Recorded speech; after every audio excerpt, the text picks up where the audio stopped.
মালয়েশিয়ায় ২১৪ বাংলাদেশি সহ ৬০২ অবৈধ অভিবাসীকে গ্রেপ্তার করেছে দেশটির অভিবাসন বিভাগ।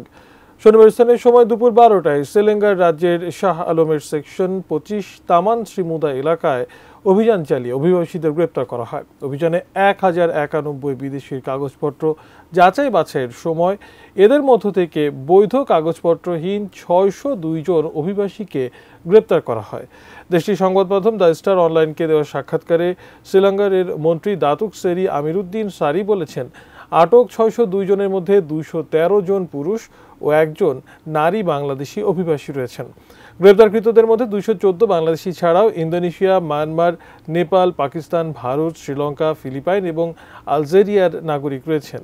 তিনি বলেন, এই এলাকায় বিদেশিদের উপস্থিতির প্রবণতা দেখে গত মার্চ থেকেই অভিযানের পরিকল্পনা করা হচ্ছিল। আটককৃত ১,০৯১ জন বিদেশির মধ্যে ৬০%-রও বেশি অবৈধ অভিবাসী বলে উল্লেখ করেন তিনি। আটককৃতদের পরবর্তী আইনানুগ ব্যবস্থা নেওয়ার জন্য সেমুনিয়া ডিটেনশন ক্যাম্পে রাখা হয়েছে।